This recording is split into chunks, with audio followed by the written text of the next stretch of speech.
పోతుల బాలకోటయ్య గారు కూడా మనతో చర్చలో పాల్గొంటున్నారు. ముందుగా కోటేశ్వరరావు గారు నమస్తే అండి. నమస్కారం అండి. ఎందుకు ఈ పొరపాటు జరుగుతున్నాయి? ఈ పెన్షన్లలో నిజమే అనర్హులు ఉన్నారని అనుకుందాం. నిజమే, అనర్హులను తొలగించే క్రమంలో చాలా జాగ్రత్తగా జరగాలి కదా. ముందుగా మీ అందరికీ నమస్కారాలు. నమస్కారం అండి. ప్రస్తుతం నేను గ్రంథాలయ సంస్థ చైర్మన్గా ఉన్నాను, మురళీకృష్ణ గారు. Okay okay.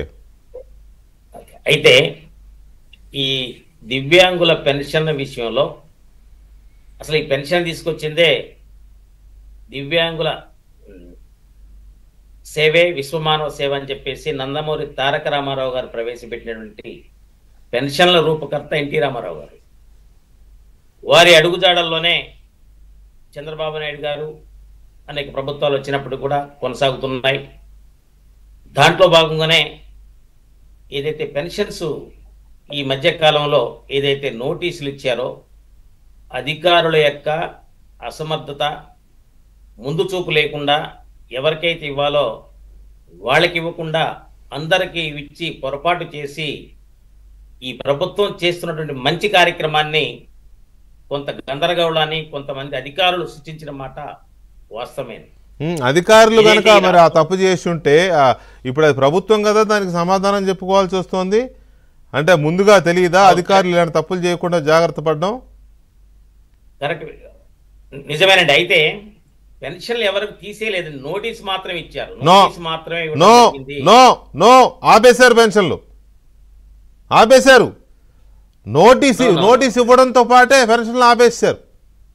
మీ పెన్షన్ రద్దు అవుతుంది, మీరు ఈ తారీఖు లోపల మీరు వచ్చేసి మీ దగ్గర సదరం సర్టిఫికేట్ ఉందో దాన్ని చూయించండి.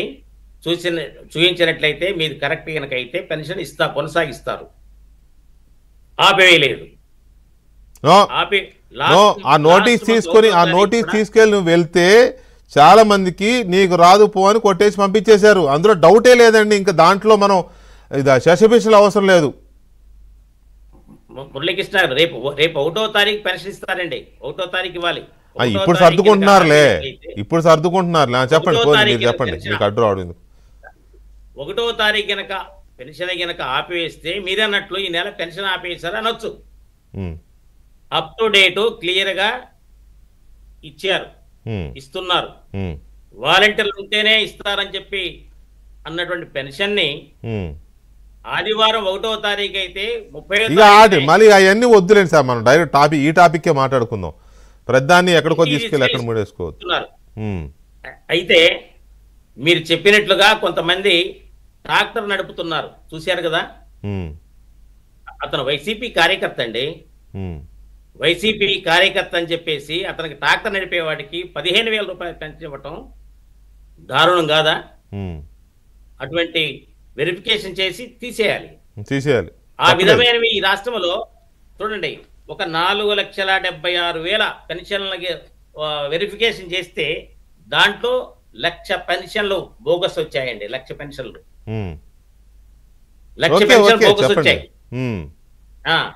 ఆ విధంగా వైసీపీ కార్యకర్తలకి గత ప్రభుత్వం డఫండమని నోటి మాట వస్తుంది, చెవులు వినపడతాయి.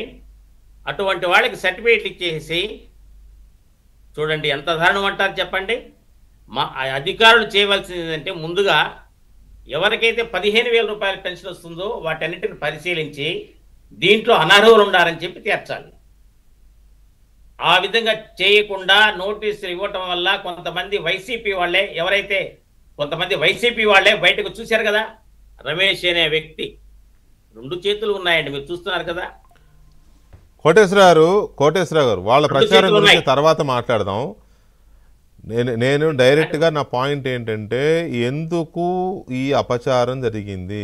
నేను దీన్ని అపచారం లాగానే చూస్తున్నా. వాళ్ళు ప్రచారం చేస్తున్నారు, వాళ్ళు ఏ ప్రచారం చేస్తున్నారు అనేది సెకండ్ ఫేజ్.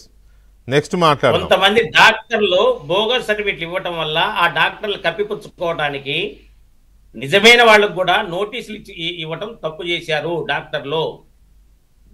ఓకే, ఒక్క నిమిషం కోటేశ్వరరావు, ఒక్క నిమిషం. గఫూర్ గారు నమస్తే అండి.